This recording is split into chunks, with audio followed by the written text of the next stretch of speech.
சில பேர்கிட்ட மட்டும் பணம் சேர்ந்துட்டே இருக்கு அப்படின்னு என்னைக்காவது யோசிச்சிருக்கீங்களா? அப்படி அவங்க கிட்ட என்ன சீக்ரெட் இருக்கு?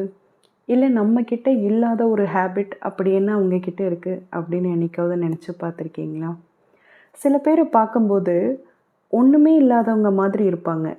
ஆனா, ஒரு சமயம்னு வரும்போது அ நம்மளே ஆச்சரியப்படுற அளவுக்கு ஒரு சம்பவம் பண்ணுவாங்க. இப்போ எனக்கு தெரிஞ்ச ஒரு பரோட்டா கடைக்காரங்க இருக்காங்க. அவங்க வந்து சாதாரணமா சின்ன கடை போட்டு நடத்திட்டுருக்காங்க.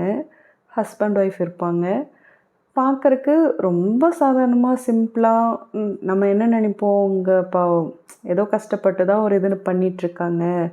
அவங்களுக்கு ஏதோ வருமானம் அவங்க சாப்பிட்றக்கு அளவா, கடை நடத்துறக்கு அளவா ஏதோ இருக்கும். அப்படிதான் நம்ம நெனச்சிட்டு இருப்போம். நான் நெனச்சிட்டு இருந்தேன். அப்போ அவங்க பொண்ணுக்கு கல்யாணம்னு சொல்லி ஒரு நாள் கூப்ட்டுருந்தாங்க. சரின்னு அங்க போய் பார்த்தா, அதாவது அந்த ஊர்லயே அதுதான் பெரிய மண்டபம். அவ்ளோ பெரிய மண்டபம் புக் பண்ணியிருக்காங்க. அவங்க பொண்ணெல்லாம் பார்த்தா டாக்டருக்கு படிச்சிருக்காங்க. அவங்க ஒய்ஃபு அவங்க ஒய்ஃப் போட்டிருக்கிற நகையெல்லாம் பார்த்தா, "ஓ! இவங்க இந்த அளவுக்கு இருக்காங்களா?" அப்படின்னு யோசிக்கிற அளவுக்கு இருந்துச்சு. ஆனா, நமக்கு பார்க்கும்போது என்னன்னா, ரொம்ப சாதாரணமா இருக்காங்க. அப்போ நான் அவங்க கிட்ட நான் பேசிட்டு இருக்கும்போது, நான் தெரிஞ்சுட்ட சில விஷயங்கள் தான் நான் இப்போ உங்களுக்கு சொல்லப் போறேன். அது போக நான் புக்ல படிச்ச விஷயங்களும் எனக்கு தெரிஞ்சது கொஞ்சம் கொஞ்சம் எல்லாம் தான் இப்போ நான் உங்களுக்கு சொல்லப் போறேன். எப்படி ஒரு சிலரால மட்டும் இப்படி பணம் சேர்க்க முடியுது, ஒரு சிலருக்கு மட்டும் ஏன் அப்படி சேருது அப்படின்னு நம்மளுக்கு ஒரு எண்ணம் இருக்கு இல்லையா? அதுக்கான பதில் தான். இந்த மாதிரி வீடியோ தொடர்ந்து நான் சீரியஸா போடணும் அப்படின்னு நினச்சிங்கன்னா, நீங்க எனக்கு கமெண்ட்ல சொல்லுங்க. இப்போ தான் ஃபர்ஸ்ட் டைம் நம்ம வீடியோ பார்க்குறீங்கன்னா, மறக்காம நம்ம சேனலை சப்ஸ்கிரைப் பண்ணிக்கோங்க. ஃபர்ஸ்ட்டு விஷயம் என்னன்னு பார்த்துட்டிங்கன்னா, நம்மள சுத்தி இருக்கிறவங்க பேச்ச நம்ம கேட்கவே கூடாதுங்க. அதாவது இப்போ அவங்க நம்மள ஒரு டைரக்ட்டாவோ, இல்ல இன்டைரக்ட்டாவோ அவங்க பண்ணுன ஒரு விஷயத்த நம்மள பண்ண வைக்கிறக்காக தான் ட்ரை பண்ணுவாங்க.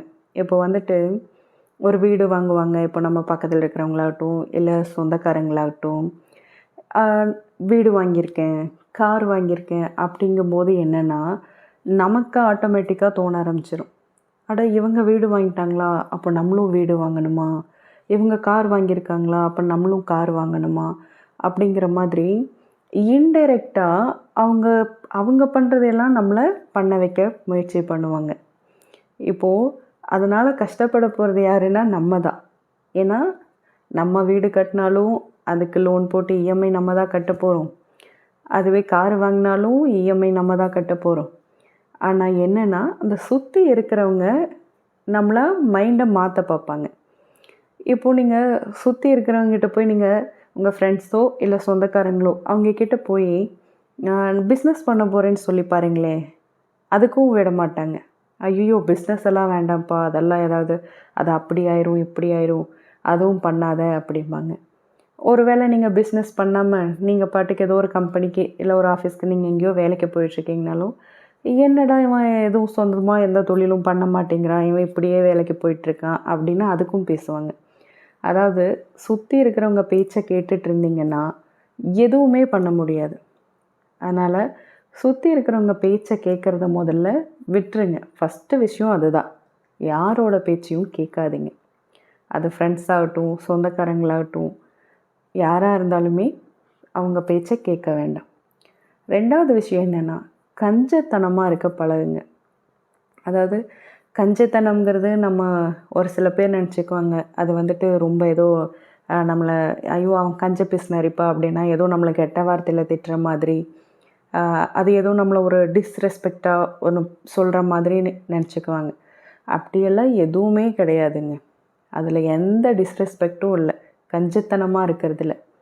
இப்போ அ நம்ம தியேட்டருக்கு போனா, பாப்கார்ன் வாங்கி சாப்பிடலன்னா, அது இன்னும் நமக்கு கேவலமெல்லாம் கிடையாது. இதுவே நம்ம நம்ம குழந்தைங்க கவர்மெண்ட் ஸ்கூல்ல தான் படிக்குது அப்படின்னா, அதுலயும் நம்மளுக்கு எந்த ஒரு கௌரவ குறைச்சலும் கிடையாது. நம்மகிட்ட கார் இல்லையா? பைக் தான் இருக்கா? ஓகே. பைக்கும் இல்லையா? சைக்கிள் தான் இருக்கா? அதுவும் ஓகே. இதில எந்த ஒரு அ கௌரவ குறைச்சலும் கிடையாது. அதனால கஞ்சத்தனமா இருக்க பழகுங்க. இதுதான் 2வது விஷயம். அடுத்து 3வது விஷயம்.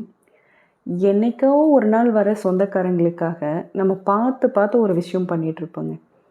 அதாவது இப்போது ஐயோ சொந்தக்காரங்க வந்து தங்குவாங்க, ஏதாவது ஒரு விசேஷம்னா வருவாங்க, நம்ம அதுக்கு வந்துட்டு பெரிய வீடாக கட்டணும். அதாவது நம்ம வீட்டில் இருக்கிற ஆளுங்களுக்கு தகுந்த மாதிரி ஒரு பெட்ரூமோ இல்லை டபுள் பெட்ரூமோ அந்த மாதிரி நம்ம வீட்டு ஆளுங்களுக்கு தகுந்த மாதிரி நம்ம கட்டுறது தப்பில்லை. அதுவே இல்லை சொந்தக்காரங்க வருவாங்க, அதனால் அவங்களுக்கு வந்துட்டு இன்னொரு பெட்ரூம் இருந்தால் வசதியாக இருக்கும், இல்லை இன்னொரு 2 பெட்ரூம் எக்ஸ்ட்ரா இருந்துச்சுன்னா நமக்கு இன்னும் கொஞ்சம் சௌரியமாக இருக்கும் அப்படின்னு நினச்சி நீங்கள் அந்த மாதிரி சொந்தக்காரங்களுக்குன்னு பண்ணுறது எல்லாமே வேஸ்ட். ஏன்னா அவங்க வந்து தினம் நம்ம கூட தங்க போகிறதில்ல, ஏதோ ஒரு நாள் வர போகிறாங்க. அதுக்காக நம்ம ஒரு ஆடம்பரத்தை பண்ண வேண்டியதில்லை. இப்போது கதவே பாருங்களேன், நான் வந்துட்டு ஐயோ தேக்கு மரத்தில் வாங்கணும், ஒரு 50,000த்துல கதவை வாங்கணும், 1,00,000த்துல வாங்கணும். நம்ம நினச்சா எவ்வளோ லட்சத்துக்கு வேணாலும் வாங்கலாம். அது அந்தளவுக்கு நம்ம பெருமைக்காகன்னு வாங்கக்கூடாது.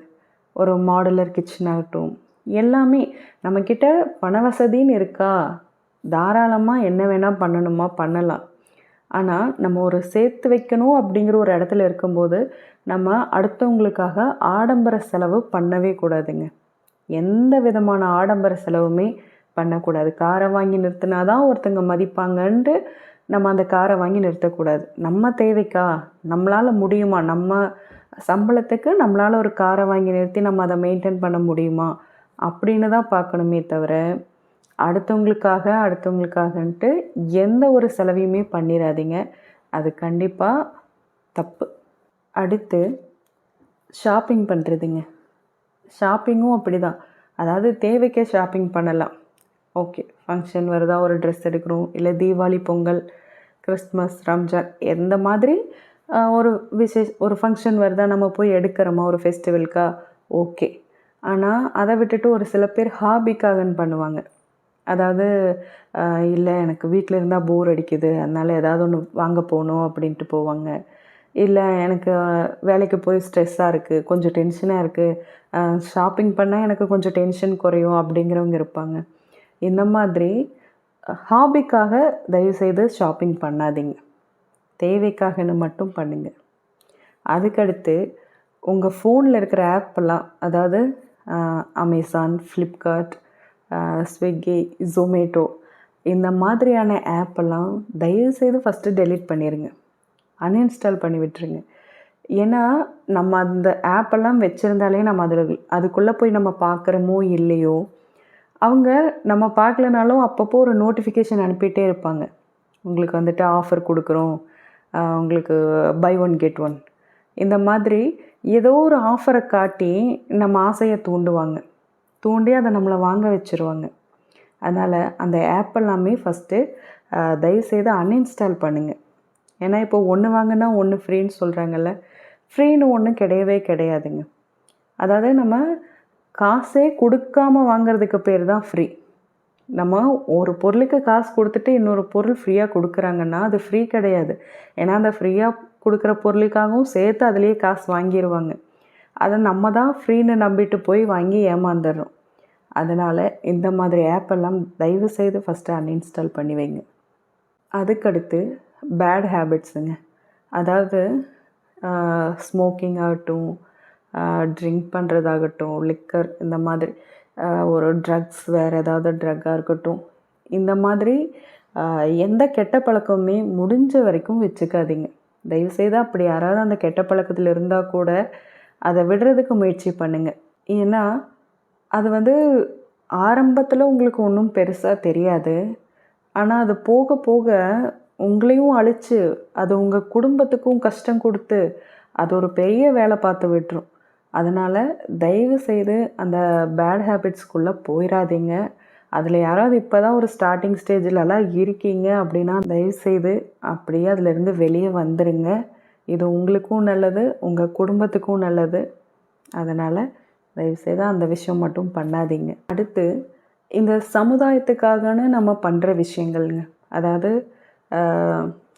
இப்போது ஒரு சில பேர் நினச்சிட்ருப்பாங்க, நான் வந்துட்டு ஒரு நல்ல வேலைக்கு போய் அதில் நல்லா சம்பாரித்து நான் ஒரு வீடு கட்டிட்டு தான் கல்யாணம் பண்ணணும் அப்படின்னு இருக்கிறவங்க இருப்பாங்க. ஆனால் அவங்கள அதை பண்ணுறதுக்கு இந்த சமுதாயம் விடுமானா விடாது.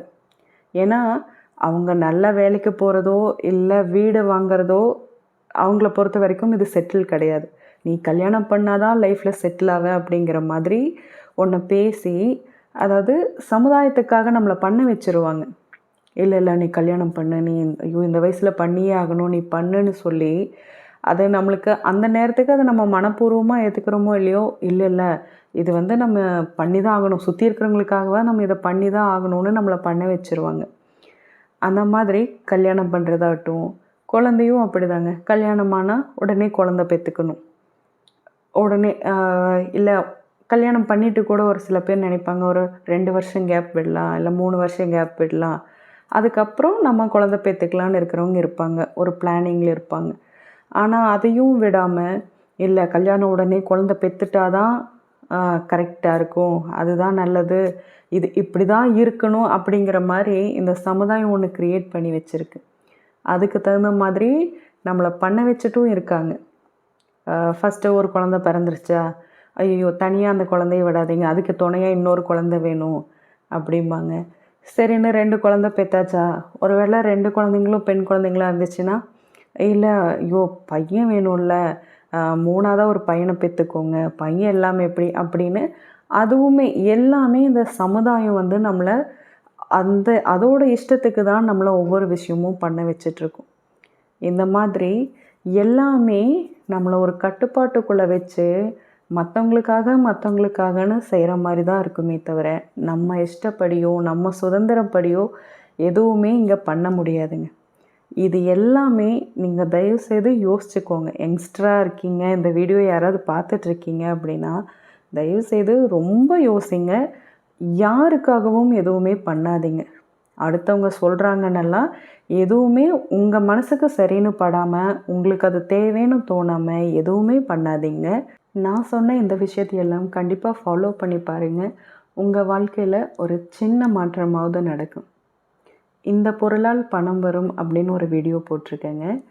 அந்த வீடியோவோட லிங்க்கை நான் கமெண்ட் பாக்ஸில் கொடுக்குறேன். உங்களுக்கு டைம் இருந்தால் அந்த வீடியோவையும் பாருங்கள்.